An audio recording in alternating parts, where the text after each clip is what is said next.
Listo. Ok. Ok. Buenas tardes, bienvenidos a todos a esta nueva actividad del Centro de Estudios Internacionales de la Universidad Católica. Muy brevemente hablaré en español para algunos aspectos formales. El primero es que tendremos traducción simultánea, por lo tanto pueden ya sea escucharlo en inglés, en el idioma original, o en español.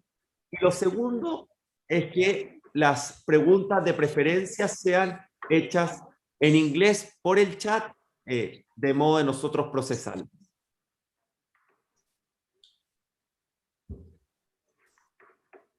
So, I'm going to move to English and say good afternoon, everyone, and welcome to this new conference with Professor Gregory Shaffer, Director of the Center for Globalization, Law and Society of California University, Irvine.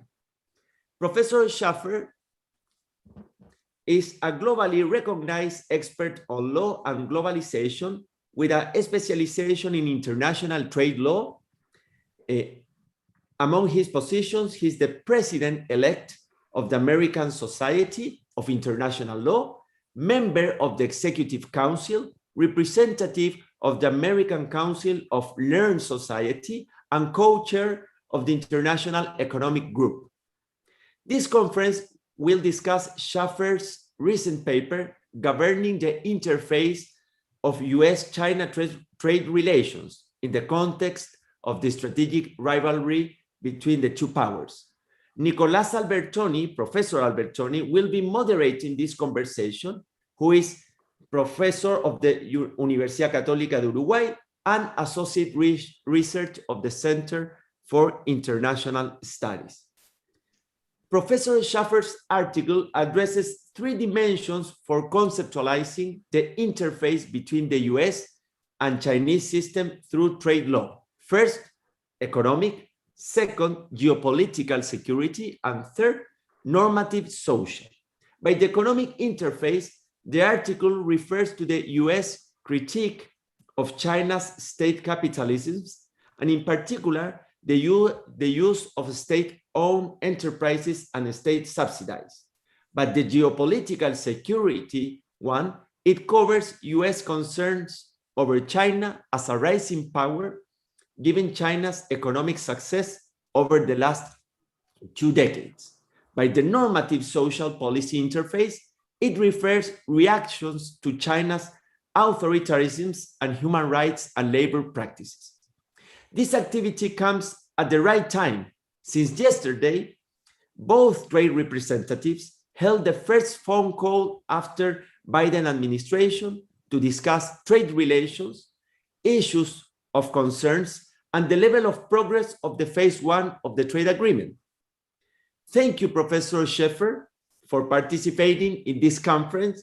Thank you, Professor Albertoni, to lead and to moderate the activity. And I pass the floor to you, Nicolás, to start this conversation. Thank you, everyone. Okay. Thank you so much. And you're organizing this event. I think it's a great, as you just said, and very timely event. The conversation we're going to have with one of, I would like to say, one of the top scholars we have nowadays, of course, in the US, but also I would say in the world, in topics related to globalization, WTO, and international law of trade overall. So, and again, Greg, and welcome to the floor. And it will be great to have this conversation with you. And again, Jorge, our director of the center, thank you for inviting me, to you and all the team, to this conversation. And if you allowed me, and sorry, Greg, maybe I will do a brief comments about the paper. And then we move over the questions and also the conversation we're going to have with you. So I think it's great to put at least in context what we're going to talk about for people maybe that is not that close to the topic that we're going to talk about today. So maybe I will try to help with some comments of what I get is the main takeaways we have of your paper. First of all, I would like to say that this is a paper, and I would like to say that it's a wonderful contribution, to the literature about a topic that we have many commentators commentators and analysts, but a few in-depth academic analysis. And this is something key when we talk about trade relations between China and the US. So of course, it's a timely topic and everyone is talking about it, but we have a few theoretical arguments behind this conversation. And this is exactly what Greg tried to do in his paper. He said, okay, we have a timely conflict, a climate tension, but here we have some theory behind this conversation. And as the global landscape has drastically changed, the existing trade legal order, this is what I take from Greg's paper, has gone to pieces. You know, we really need to think in the new global order in terms from a legal perspective. And as a result, that's what Greg's tried to do, is the US perception regarding trade measure has changed among three dimensions: economic, geopolitical, and normative. I would say that maybe the economic and geopolitical side is something that we have sort of in a more general audience conversation, but the normative side, I think, is really the meat, and I would say the three dimensions, but the normative side from my perspective is the real meat we have here in this wonderful paper. Questions have also arisen that needs to be addressed, Greg says, in order for the multilateral trade legal order to operate effectively. For example, can law and legal norms still govern the interface of the US-China trade relationships, which implicates the rest for the rest of the world? We have a bilateral dynamic here, but also would be interesting, and this is part of the question that I have in a few seconds to Greg, what would happen from a more trilateral and more multipolar dynamic that we have nowadays in the world? For example, another question we have is how can and should we do across the three dimensions of economic, government, geopolitical, and human rights too? Are existing rules sufficient, or is radical reform required? This is from a multilateral perspective also, I think, questions that arise this paper. And I think it's a great idea, Greg, what you mentioned, I think in page 4 or 5, about this rebalancing with a multilateral framework. This article specifically, and this is I'm telling from the audience here, proposes a middle path than the existing recommendation: rule-based neoliberalism and power-based bargaining. He said, okay, maybe we have this rebalancing dynamic that for the multilateral framework could help to understand what we have in front of us.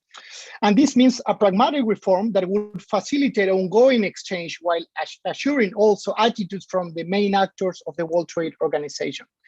And this would result, I would say, in greater room for bilateral and plurilateral bargaining, with the bargaining being conducted with the multilateral system. I think it's a key part of the paper also we have also to be considered. Finally, I want to highlight your thoughts, Greg, about dispute resolutions. This is around page 60, I think, in your paper. Framework provides option that different balancing between law and politics, and this is a key part of the argument because the main discussion we have nowadays is about the political side of this debate, but a few answers about what could happen in the law side of this event. And I think your contribution is a key part in this dispute resolutions mechanism that you try to present in your framework. Finally, the conclusions, and this is for the audience, is that what I get from the paper is a multilateral trade system should provide more economic policy space through the interpretation of import relief laws, more national security policy space too to be considered in these debates, elaboration of mechanisms to protect policy space regarding social policy choices. And this proposal, I think, is part of the key that we have. And finally, what I said in the conversation, this proposal will facilitate what I would say management between the US and China trade relationships, but also, and here is my first question, Greg, finally, and also to have your reasoning about what you think this first comment. We clearly have here a bilateral relationship and a bilateral dynamic, but what's your thought from a more global dynamic here? What do we have beyond the US-China trade relationship, considering that we have a WTO that also have many others members? First of all, sorry, welcome, and we can start the conversation from that side. Okay, so gracias, Nicola and Jorge. I'll speak in English just because that's my native tongue, but I really appreciate this forum, and I also appreciate the fact that that I'm speaking in English, but most of the world that's not their native tongue. And it says a lot in terms of imbalances, in terms of power in the world as well, in terms of working languages within the WTO. And so I just start with saying that this project, this article actually follows from a book that I just will come out in July. And my friend, I think he might be with us, Alejandro Jara, he's read it and wrote a blurb for it, as did Roberto Azevedo and others. And it goes back in time, which is sort of this fascinating issue as to, the WTO, following the GATT, they were the major players in constructing this was the United States and Europe. Of course, other countries played roles. We know that the WTO started the major agreement was in Montevideo to launch this, which gave rise to the Uruguay round and then the WTO. But the U.S. major player, and typically the cross international relations theories that when you have a new rival, it's the rival which is the revisionist power. It's the rival, which in this case would be China, as well as other emerging powers, that would try to upset the system. And so the book just addresses this paradox of why is it that the United States, or the constructor of this legal order, is now undermining it. And it engaged in intense case studies involving a lot of travel to Brazil, India, and China, as well as Brussels, Washington, and Geneva, to assess, how did China, India, and Brazil, and obviously Chile, Uruguay, and other countries as well, how did they adapt to this very legalized and judicialized system, which is the most institutionalized system of international law that exists, or that existed. And why is it now that the United States has undermined it, so that we no longer have a functioning dispute settlement system? And at least under the Trump administration, the United States felt completely unconstrained by the rules, and had argued that the rules were biased against the United States and did not address the challenge of China. So the point of this paper, which is available to you online, is to try to address where do we go from here, and how do we preserve multilateralism, if at all, if possible, because I think that is the real challenge of our time, and the implications are huge. The implications are huge for Latin America.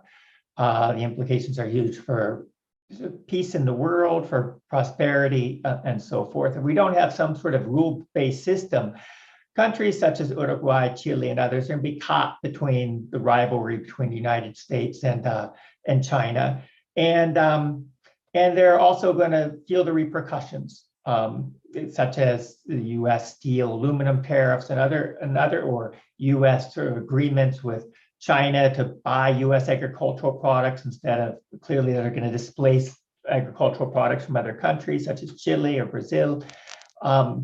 How do we move back to this system? And so the purpose of the paper was to look at sort of the issues being much more complex than were assessed by most international trade law scholars until recently. And so one was clearly the dominant focus, the way I learned trade law, the way it's taught, at least in the United States, in the predominant case books, is purely along the economic dimension, the theory of comparative advantage, how trade is mutually beneficial, the benefit of reducing trade barriers and binding tariffs and so forth. And the argument is that China, it represents a model that simply doesn't fit because of the role of the state capitalism, state-owned enterprises, and so forth. And so there's many proposals now for calling for significant major reforms and new rules in the WTO. And my argument in this paper is that further constraints, further rule constraints, it's going to be very difficult to reach multilaterally. And we need to think of another alternative. which is simply in the economic realm, we can talk about more, as a certain relaxation of current rules for import relief in order to adjust particular industries and provide a security and the adjustment assistance for the workers who are affected. It's a much better way, in my view, than sort of new constraints on the role of the state, which simply other countries, including China, are not going to agree to, in part because the role of the state has been relatively successful in their economic model for them. And you see this in other countries as well. And they say this is a domestic policy choice. It shouldn't be left to international legal constraints. The second is the rise of this geopolitical dimension, which I think is central. It simply was not, the major economists simply don't deal with this. They say this is outside of our domain, but clearly we need real thinking about this, especially given the Trump administration's tariffs on security grounds and the move towards a more data-driven economy in which services and sort of the interpenetration of networks is so important to the economies around the world. And the third, of course, is this sort of normative dimension of concerns about labor rights and so forth. So the paper aims to say basically that we can use as a template the existing rules, adjust them slightly so that the economies using different economic models can both trade with each other and benefit from that trade, but also protect themselves when necessary. So Nicola, I don't know if you have more specific questions. I'd be glad to jump in. Yes. Thank you so much for giving us, the sort of the story behind your argument. I think sometimes sometimes we call about research motivation, but I think it's great to know what's the story behind your argument. So a more specific question that I have after reading the paper is that under these frameworks that you present, if parties fail to settle a matter, the affected party could impose comparable measures and suspend market access in a proportional amount, something that we could have and see nowadays. However, this article also condemned tit-for-tat conflict. So shouldn't this be avoided? What in this framework that you try to propose, and we could prevent tit-for-tat conflicts? Yeah, so that's a great question. And my proposal is, I mean, clearly we've seen tit for tat. The United States has particularly suffered from them, which was, according to at least Robert Lighthizer, was behind the former USTR, was surprised, but it should have been no surprise that other countries would retaliate against the US actions. The framework aims to prevent tit for tat conflict by retying US relations into the WTO system. The GATT and the WTO were both designed to control for tit-for-tat retaliations by channeling countries into a neutral dispute settlement process. Both the GATT and the WTO recognize that countries may find it too politically sensitive domestically to remove a trade measure found to violate WTO rules. The other members then can be authorized to withdraw an equivalent amount of trade concessions. This results in what I call proportionate rebalancing of trade concessions. Okay. The whole theory of comparative advantage is based on the argument that trade liberalization is in a country's self-interest. But there are obviously many different factors for the reason why countries take trade measures and withdraw the concessions that they've given. And the GATT initially and the WTO today provides mechanisms that when countries feel that they have to do this politically, there's rebalancing. But the rebalancing is only in an equivalent amount of measures. It's not something to escalate. And we do that in the GATT and the WTO by handling the conflict over a proportionate response to a neutral party to determine what amount of concessions, equivalent amount, when the other party can withdraw. Parties can do this under the GATT and the WTO through negotiations. Article 28 of the GATT provided for a rebalancing of trade concessions, including raising tariffs. But we know it's politically difficult to do this in a given multilateral context. And so we had, back from the beginning in Article 23 of the GATT, and now the WTO dispute settlement understanding, it permits for such rebalancing on an ad hoc basis as part of the dispute resolution system. So proportionality is a key concept in the WTO. It's a key concept in international law generally, but proportionality is given more meaning in practice where you have an institution, a third-party institution, determine what is a proportionate response. Now, the phase one deal, the quote, famous phase one deal that bilaterally the United States signed with China explicitly incorporates proportionality in its dispute settlement system as a principle. However, what matters is implementing the principle as a practice. And the best way to do so is to have a multilateral oversight system of peer review and dispute settlement, which is what the WTO provided. And that's the core of the reason why the article aims to reincorporate US-China trade relations under the umbrella of the World Trade Organization, while recognizing that the two countries will want some discretion to respond to the externalities of the other countries' policies along the three dimensions that the article assesses. That's a great point. Thank you. Let's move a little bit now to a topic that you have also wrote about, and also we have friends in common that also are very interesting in that topic, that is human rights. So, and I think that rather than assert that human rights don't have a direct place in this framework, is there a way to provide a specific branch, I think, within the framework to directly address human rights issues? For example, we would say that labor rights are intrinsically connected to the economy. So why would this not be intrinsically connected to the framework we're trying to present? Yeah. So in the article, I make a series of differentiations, which I think are very important in addressing the issues of human rights and labor rights, or labor rights as human rights.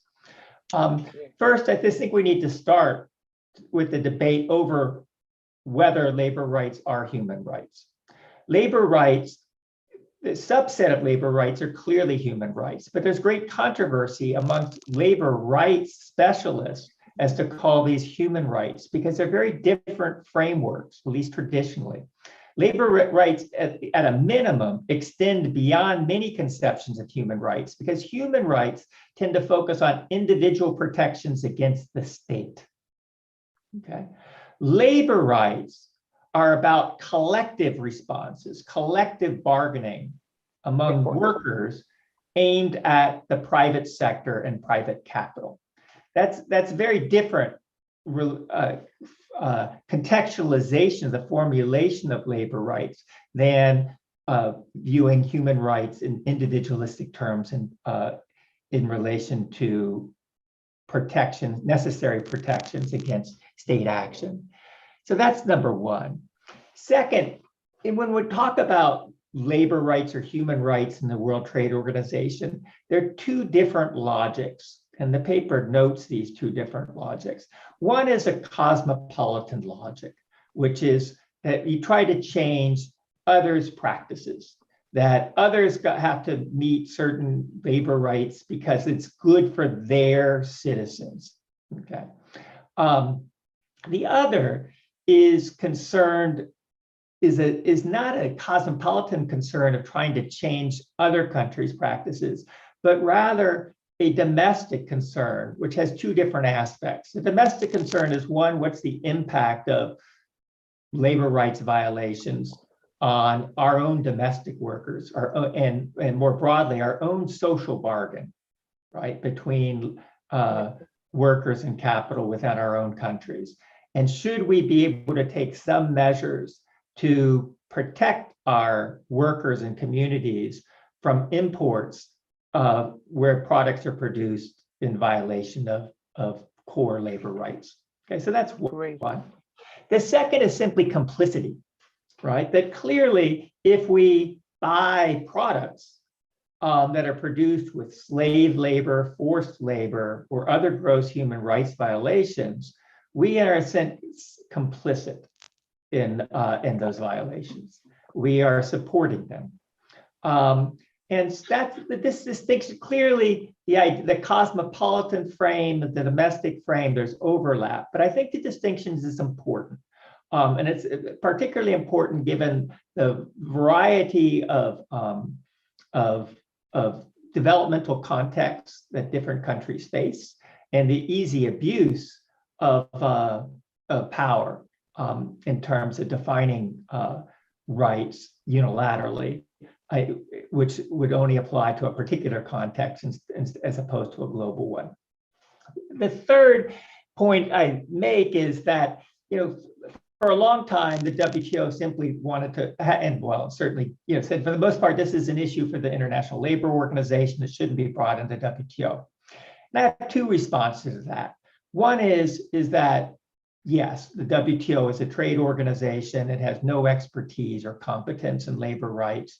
And it would be, to think about the WTO as the central enforcer of labor rights would be something which actually labor rights advocates don't want, right?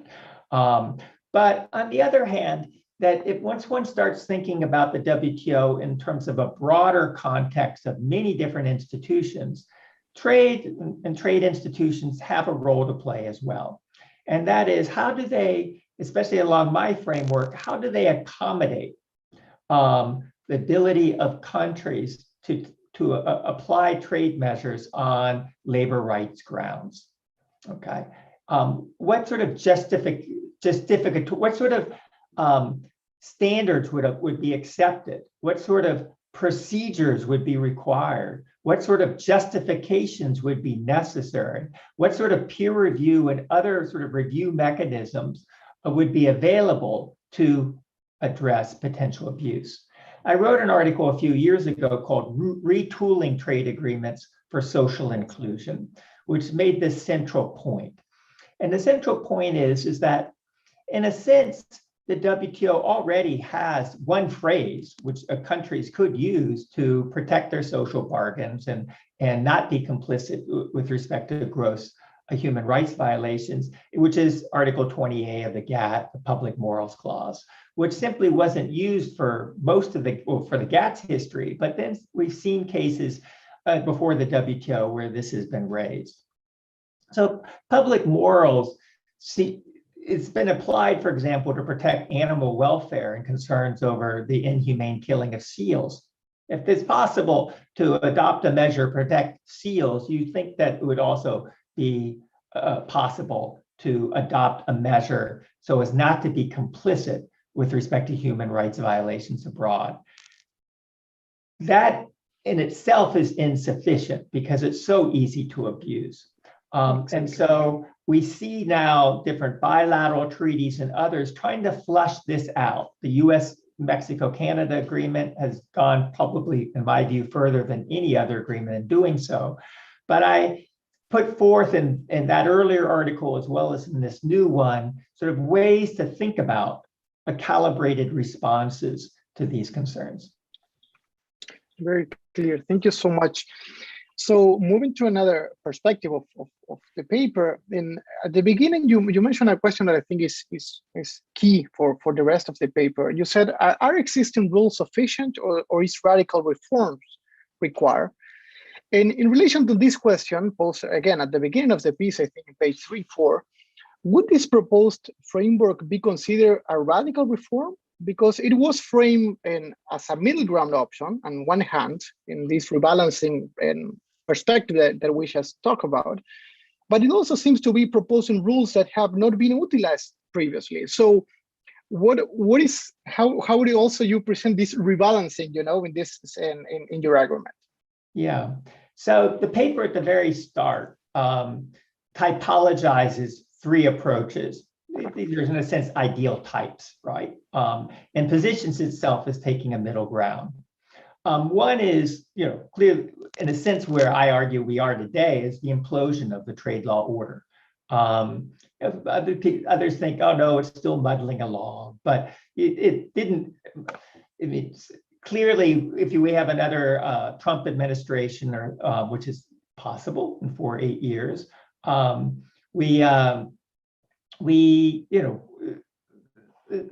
multilateral system is simply, it has imploded. When I was in Geneva, one member of the Secretariat talked about the United States acting as a wrecking ball, right, for the trade law. And it's threatening to whether or not to support, threatened to whether or not to support the WTO budget. It's neutered the dispute settlement system and so forth. And so one argument is, well, one is that you see this, the need for the US to decouple from China and cross technology. So we're talking about silicon chips and telecommunications infrastructure, all the major industries which are going to fuel the economy of the future. Okay. A splinter net and so forth. And that's, in a sense, in my view, the current situation. You see the initiative of the US, EU, Japan, and others of trying to come up with new rules to constrain China. I think probably the best approach is a new book on China in the WTO by Petros Mavroidis and Andrei Sapir. They say that the spirit of the WTO was always a liberal agreement. It was, in fact, they controversially talk about it as a Western approach. And then now we have these countries, such as China, using a different approach to the economy that we need to, they need to adapt to this Western liberal approach, or if they don't, then the order will implode as it is now. And so they say the only way to maintain the order is for new rules and to transform the spirit of the WTO, which is based on market economies, into rules requiring the use of market prices and basically market mechanisms. And we can complement this with sort of rules that discipline state-owned enterprises, industrial policies, subsidies, and so forth. I don't think that's going to happen, and I don't think it is the right way to go. And I say that from a perspective more of modesty than a perspective that there's one way, which is the best way to organize an economy. We simply don't, in my view, we don't know, and we shouldn't presume that we know. We should rather be able to create an international system where countries organize their economies in different ways. They can learn from each other. Clearly, you have a political movement in the United States now, which just says, well, we should have the state should play a better role, a bigger role in research and development and basic science and so forth. And you see this move in Europe. And that's, so there should be a role, or a potential role for the state in the economy. If one thinks that that this is mistaken, if one thinks that the US capitalist model is a better model than the Chinese state capitalist model, then my core argument is let them compete. Traditionally, it was always viewed that China's, what holds China back is its state-owned enterprises. And if China would actually move towards a market economy, it would grow at a much faster rate. Great. That's for China to decide. Economists can debate that within China, outside of China. But I think that it's impractical and would be a mistake. And also it's just contrary to the original spirit. It mischaracterizes the original spirit of the GATT. After all, Lord Keynes was central to the creation of the GATT. Western European countries had many state-owned enterprises, and there was a much greater role. So the idea that somehow this is such a liberal model, put liberal straitjackets on countries, how they organize their economies, I think is wrong. And so the framework I suggest is rather, it's one that countries have developing countries have been asking for a long time. Whether or not it's a good idea, bad idea, it's for them, but there should be policy space, and you need to accommodate policy space along the three dimensions. And for dispute settlement, I address this in terms of not only both the principles of proportionality, but also the principle of indubio mitius. That is the Latin phrase, you probably know it more than those in the United States who don't know Latin, which is that, if it's unclear whether or not an obligation exists, then the dispute settlement body should be very careful in imposing it. So the background rule would be the state its measure is legal unless it's clearly illegal under the rules. And I think the appellate body generally was very good in interpreting the WTO rules to accommodate social environmental concerns in particular. But I think it was much stricter with respect to import relief measures, which was the traditional measures used by the United States to protect itself from imports, simply because the United States does not have the same social safety net as continental Europe. And that, in retrospect, was a mistake, even though most economists and most trade specialists think that anti-dumping rules, countervailing duty rules are incoherent. It was a mistake to interpret them where there was ambiguity in ways that created new straitjackets on states. We should have left that for negotiations. Great, thank you. You sort of start to answer the question I have right now, but I would like to go back before we go over a question of how this paper could help us to visualize the future. I would like to go back to the idea of rebalancing. And when you talk about that idea, and again, at the beginning of the paper, you also mentioned that the Biden administration must choose among these three alternatives: rebalancing, rule-based neoliberalism, or power-based bargaining. So given that we have more than 100 days in office, this new government, and what alternative do you think is the Biden administration, do you think? I think the Biden administration is biding its time. And it's true with any new administration. I mean, there's a new reality in the United States, which is a real deep distrust of China. It's the one area of bipartisanship. There is of common bipartisan concerns. There is clearly trade liberals don't represent a powerful force in the United States political establishment generally, as well as in the Biden administration. So I think they're trying to work this through. The Biden administration, compared to the former Trump administration, is much more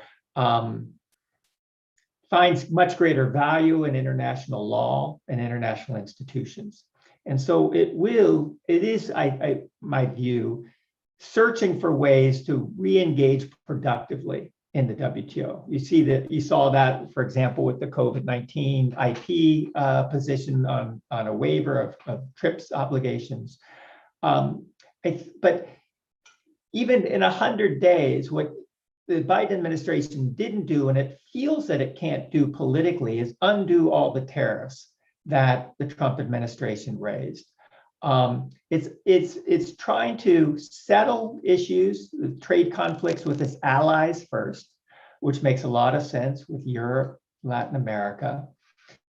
At some point, if it's going to comply with WTO rules, it's going to have to adjust these tariffs on steel and aluminum, which are central to the challenges of moving forward, from under what is called Section 232, which provides for tariffs on national security grounds, which clearly many of these tariffs are not about national security, right? Because they involve all sorts of, not just military grade steel or near military grade steel and aluminum, but everything, right? And so they're trying, but they can't simply eliminate these tariffs because the companies that produce steel and aluminum in the United States are located within states which are swing states. So they're worried about the election in a year, and they're worried about the election in 3 years or 4 years, the next presidential election. They have to make sure that these industries and communities adjust. So my hope is that they'll find a way to define these tariffs in the traditional economic safeguard terms, as opposed to national security terms. And once they do that, they're back. They make it much easier to rebalance, if necessary, within the traditional WTO system. Once they do that, then they can start to, they're in a better position to to relaunch a binding neutral dispute settlement system. It simply makes no sense for them to do so until they start to put their own trade measures in compliance with WTO rules. And so it's going to be slow. My sense is that there are divisions within USTR and divisions within the administration itself as to where to go on dispute settlement, and we can talk about that. I think in terms of scholars, it's our role to try to come up with ways to adjust for this transition to take place. I guess my bottom line is also, I think, very important understanding what the Biden administration is doing is that the international is linked to the domestic. If they cannot increase a sense of social inclusion and address inequality at home, it's going to be much more difficult to address international trade relations in the WTO. The two are linked. That globally, trade can provide fodder for nationalist populists at home, as we saw under the Trump administration. Providing more equality and social inclusion at home can facilitate better trade relations globally. So I think even though they're focusing on the domestic in the United States, this is very important for moving forward at the international level as well. And the hope that we can move from the current negative cycle of destructive, populist, and egalitarian policies and politics within the United States to a more positive one, involving greater social inclusion, which then will provide space for the administration to reintegrate into the WTO system. Great point. Thank you, Greg. And by the way, sorry, for all the audience, feel free to start sending your questions and through the chat here. And much better if you can do it in English. If not, just do it in Spanish and we'll try to translate them. So let's move a little bit, Greg, to how this paper fits the present conversation, also the future. We sort of already talked about it, but anyway, just more timely questions and trying to fit the paper in the framework that you try to propose, and the present. How specifically should we encourage the US and China to respect one another economic regimes when both countries have expensively disparaged the other? So we have more a diplomatic issue rather than a legal, I would say, something that could be solved by the international law. We have something that go beyond that. It's more related to diplomacy. So how do we shift that in tensions and disparate in order for a framework that could work, beyond the legal framework? Yeah. So you're putting your finger on the greatest challenge that faces the world today, and that's the challenge of China for the United States along the three dimensions addressed in the paper. China becomes easy political fodder domestically. The Biden administration, and the Trump administration, given the politics of the United States, they can benefit from simply casting the other as the problem, right? The problem is China, and that is in the question and China is a real challenge. So I don't want to diminish the fact that China is an important challenge, but I also don't want I don't completely buy into this realist assessment of China and the US purely as competitors. And from realist perspective, basically the trade regime has to become like arms control. You can't, you simply have no multilateral legal order, right? You have some rules, and then they look at each other and maybe they create bilateral systems of verification, but they don't trust each other. There's no third-party enforcement. And this is in part, though, this is also construction, right? Reconstructing China so that this becomes everything we see with respect to China, we see in national security terms. And And in doing so, we clearly, and when I say we, I'm talking about as a citizen of the United States, can hurt ourselves. Because ultimately it will hurt our industries, hurt US industries by having high trade barriers. It'll create a much more conflictual world, addressing other issues such as climate change or the global pandemic much more difficult. Or if there's a new financial contagion, how do we address this multilaterally? How does the trade system become more resilient so it doesn't give rise to tit-for-tat retaliations? All this becomes central. So we need to create mechanisms of bilateral ones, as we had before between the US and China, which try to build confidence. And I think that otherwise, we're going to see this move to try to create separate trading blocks of you're either with us in the United States, us being the US, or with China. And other countries, including traditional trade liberal-oriented countries such as Chile and Uruguay, they simply are going to. My sense is they don't want this choice, right? China's just too important for their economy. The U.S. is important for their economy, and so they're not going to make a simple choice. And they don't appreciate being put into this, being played, potentially having trade measures and others placed on them based on the dilemmas that they're facing now, pressure both from the United States and from China. So it's in everybody's interest for the US and China to create bilateral mechanisms, but to do so within the multilateral umbrella.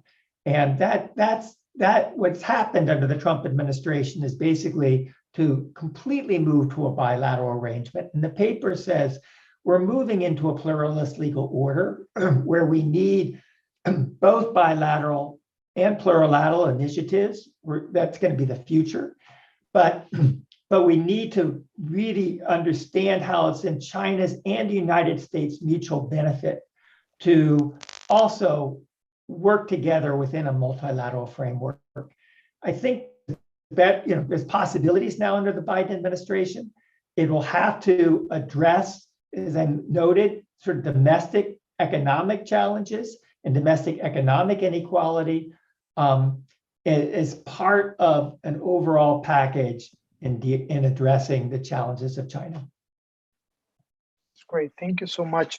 So let's open now this conversation to the audience, and I think we have a first question from my good friend, Professor Francisco Urdines. Welcome, Francisco. I think you have to unmute.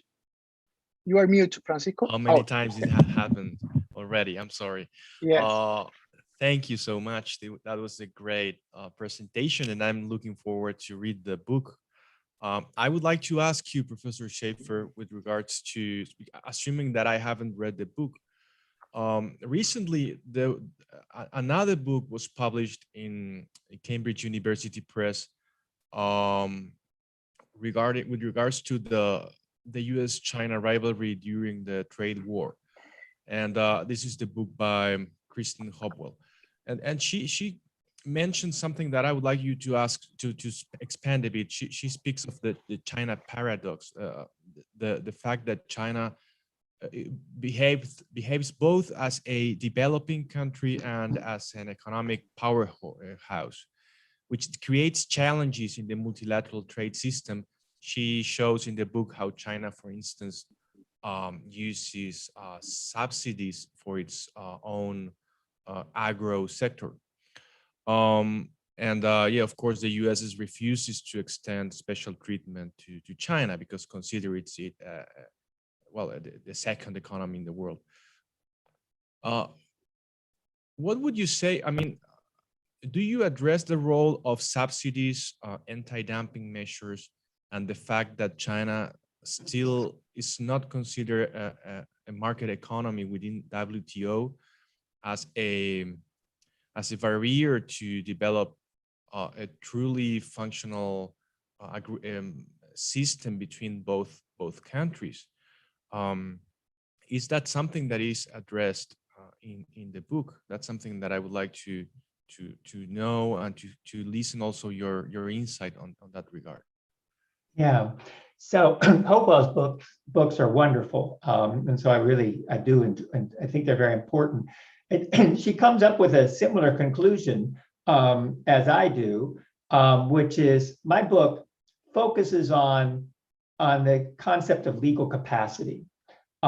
Legal capacity is where countries develop the knowledge, the know-how, the technology, the techniques to defend themselves and advance their perspectives in WTO negotiations, monitoring, and dispute settlement. And I know the multiple ways that legal capacity matters, including in terms of domestic regulation in light of WTO rules. And so that's the main focus. It's my focus is to tell the legal story of how Brazil, India, and China developed legal capacity, and how this is a major reason that they were able to take on the United States and Europe and go lawyer to lawyer in WTO dispute settlement and in negotiations. So part of what the book does address the US attempt to get China and others to make greater concessions in what was called the Doha negotiating round than the United States had to make. And they tried to do so most notably in key sectors, okay, for the US economy, basically asking China and India and Brazil and other major emerging economies to reduce their tariffs in these key sectors to zero. And they basically, but the US was most interested in China doing this. China's response was, look, one, we're a developing country. And two, even if we're big, we have a lot of poor people in terms of our median income, per capita income. And the second, we made greater concessions than any other developing country in the world as part of our accession agreement. It was an incredibly demanding accession process. We compared to India's tariffs, Brazil's tariffs, other countries' bound tariffs, we made huge concessions, right?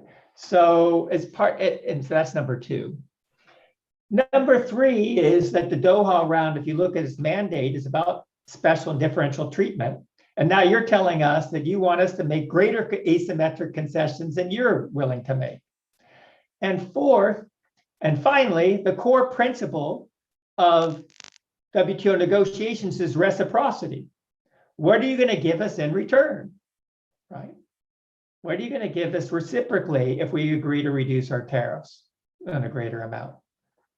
So that, and they basically said no, which has led us to the collapse of the round and now the move towards bilateral and plurilateral bargaining, including through the TPP, which became the CPTPP. So China's, basically saying we're complying with the rules, right? Under the agricultural subsidy rules that you noted, China now subsidizes agriculture significantly. It has a much larger percent of its population in agriculture than certainly the United States and Europe. It's trying to it has a mass problem of influx of millions of Chinese into cities that it's just unable to handle. So it wants to slowly transition by creating incentives for people to stay in the countryside and to engage in agriculture. And so this is incredibly politically sensitive for China, which is the reason why it's using agricultural subsidies as a broader policy tool. So it says, its basic position is challenge us if you think that we're not complying with the subsidy rules to which we committed. You can do that in dispute settlement understanding, but we're not going to cut more. But the major shift, of course, since the Uruguay round, the launch of the WTO, is the major agricultural subsidizers in the world were the United States and the European Union. And now China is becoming a major agricultural subsidizing country as well. And so this is a challenge, but currently it's, China at least has a has a defensible position that if you think that our subsidies are illegal, then challenge us. And we are not as rich of a country as you, so we should be able to benefit from a slightly different tap in terms of domestic support than the United States and Europe, and otherwise negotiate with us. But that's, and there's much to be said for that argument. But there's also a question as to what is the United States going to do, because to the extent that China now is a middle income country and a major economic powerhouse, and there's a feeling that the tariff concessions between the United States and China are not reciprocal, and the US wants China to engage in major tariff cuts. Will it do so by moving towards the CPTPP? I mean, or RCEP and so forth, so that China would reduce its tariffs? Maybe. I don't see that happening within the WTO. I see it happening more China taking its time and viewing when it believes it's in its own interest to reduce tariffs, and at which time it will do so. And thank you. Maybe the United States will have, I mean, Article 28 of the GATT, Chad Bone, a trade economist, raised this question also. Would it be better for the United States simply to raise tariffs under Article 28, and then China can agree to, it'd be a way to rebalance legally the tariff rates schedules between China and the US. And it would leave China the ability to raise its tariffs or to keep them at its current level. But the end result would be some form of rebalancing. Yeah. Great. Thank you, Greg, and thank you, Francisco, for the question. I think we have another question from Alejandro. Alejandro, feel free. The floor is yours. Thank you, and good afternoon to everybody. Professor Shaffer, congratulations, great explanation. I hope that I can read your book, but we had to know where to find the book. So if we have that tip, could be really grateful for us. And also, felicitaciones, Nicolás, por la buena conducción de... My question, Professor, is in relation to a little bit what you had mentioned before, is which is the role that a CPTPP could have between US and China, especially that both had been expressing intention to approach this integration process. And also having in mind that today tariff cut is not the best, it's not the biggest trade,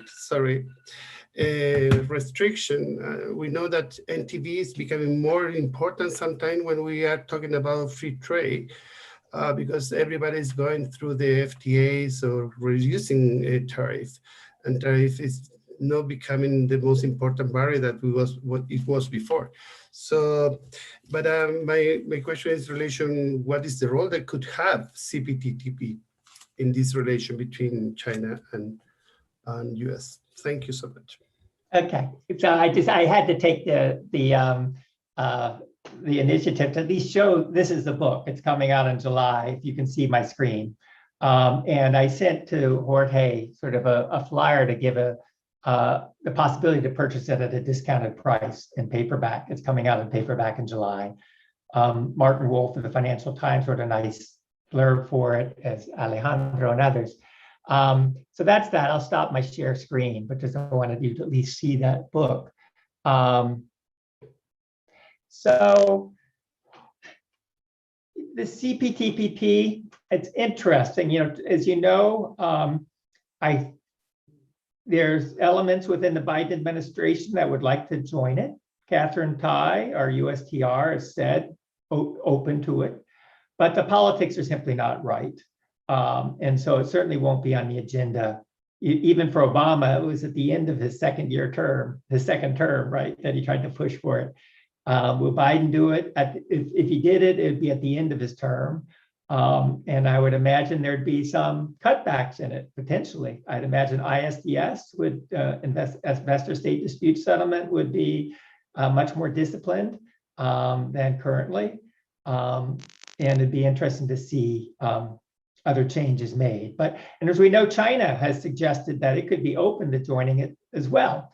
And so one possibility, I mean, in the sense, if you think about the CPTPP as a aggregation of different free trade agreements, right, that already existed. So the key would be, and China, of course, has a free trade agreement with Chile, and China has become very active in signing free trade agreements around the world as part of its strategy, as well as signing BITs around the world, sign more BITs, bilateral investment treaties, in any country besides Germany. And I have a whole chapter of the book on looking at China, one chapter on China and WTO, another China and the Belt and Road Initiative and FTAs and bilateral investment treaties. So I think that there's a possibility in a few years for the United States to join the CPTPP. It'll be politically controversial in the United States. They'll have to make sure that they get the unions behind it. That would mean that there are going to be a lot more labor rights provisions in it than in the current agreement, which will make it less popular with respect to many CPTPP parties. So that would be the type of negotiation the U.S. would have to cover its flank. The administration would, in particular with respect to labor, and as well as with respect to the Trump wing of the Republican Party, which has become dominant. So but I do see, I mean, my paper, what it does, coming out of the book, is that we're moving into a more pluralist world. All I'm trying to do is have that pluralist world be within the umbrella of a multilateral system. But pursuing bilateral and plurilateral agreements, including, a Trans-Pacific Partnership type agreement, that is a way which is a possibility, but it's only going to happen. And I guess this is what I really want to stress: it's only going to happen and be defensible if the United States takes care of its inequality and social inclusion problems at home.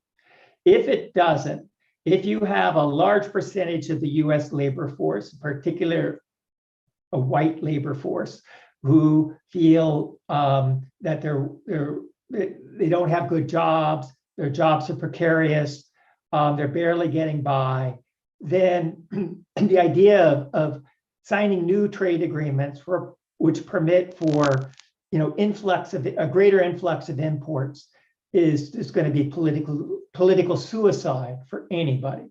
And so the Biden administration's right that in terms of focusing on the domestic. The problem, just for all of you, is that even though the United States government is spending so much money on the domestic, none of it is structural. It's all short term. And that's the disconnect in terms of timeline. You sign a trade agreement, it's forever. These social inclusion policies are all short term and can be reversed or need to be reauthorized every few years. Unless we had somehow addressed that disconnect so that the social inclusion problems become permanent, then the idea of signing trade agreements, which are permanent until they're ended, it will create an asymmetry, which is one of the major problems that is confronting the trading system today.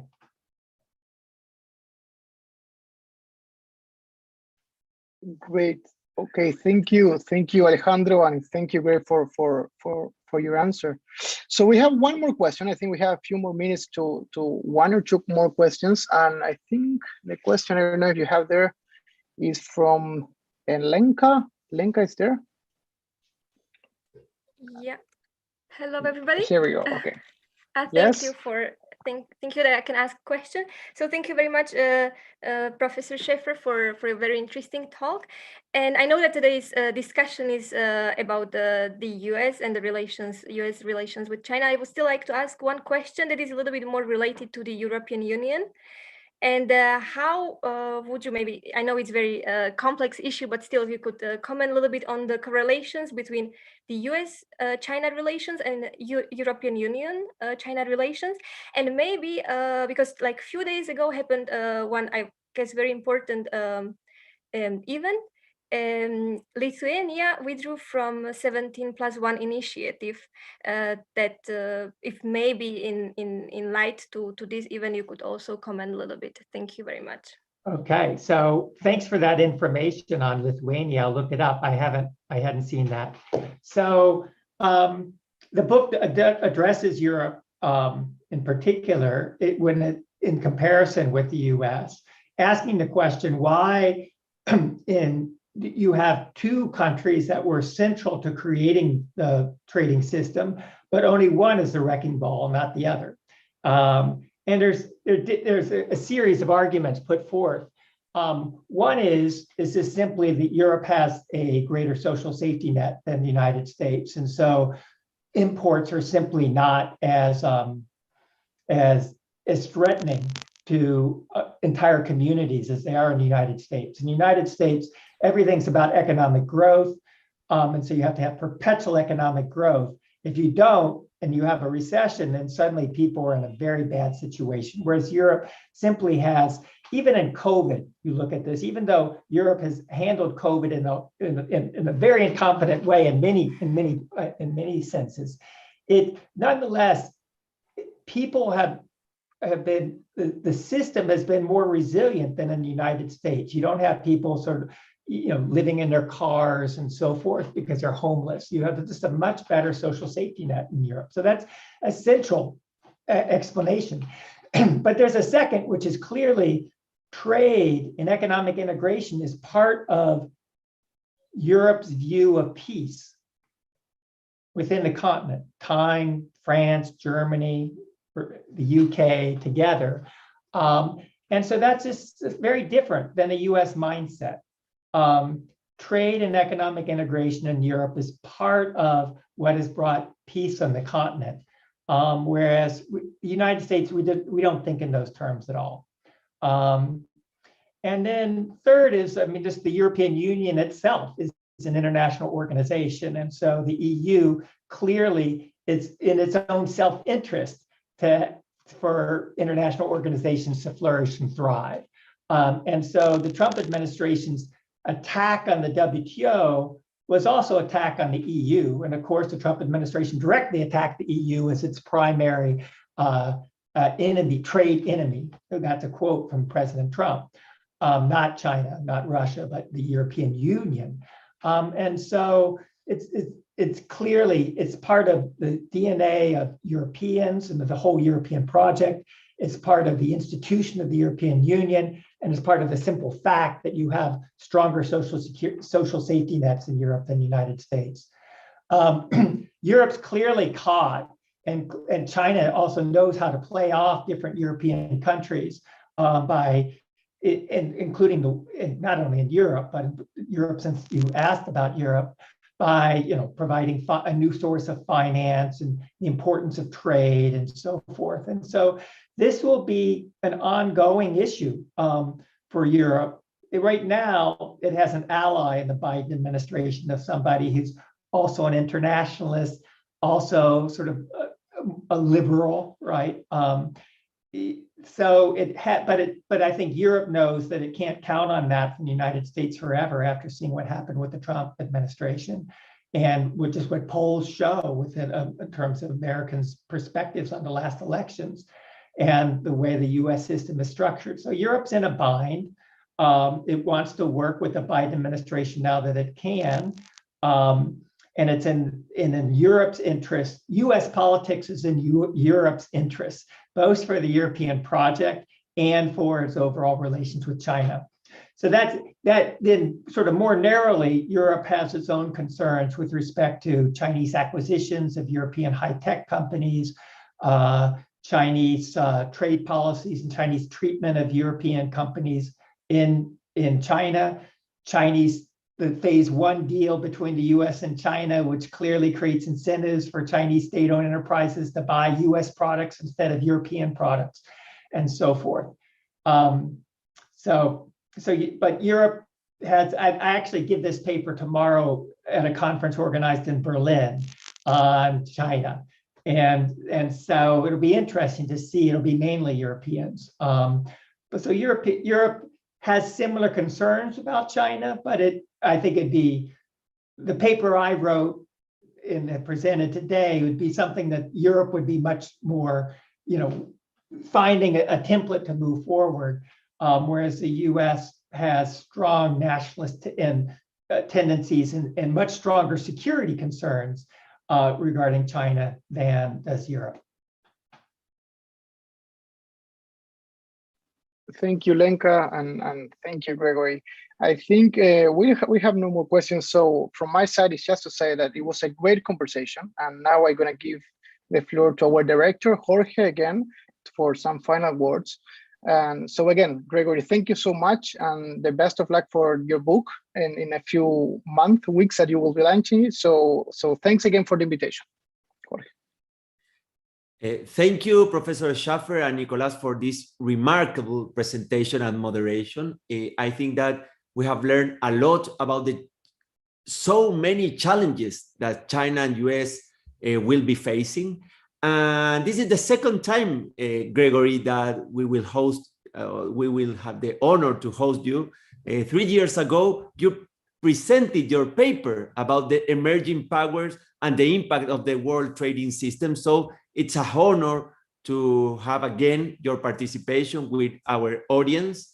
And this is the idea of the Center for International Studies, to be a sort of hub of scholars, experts, public and private sector representatives to discuss the challenges, especially the post-pandemic challenges in the world order. Thank you, Nicolas. Thank you so much, Gregory, and have a good day for our always loyal audience. Thank you, Nicolas. Thank you, Jorge. Thank you. My honor, my pleasure. Yeah.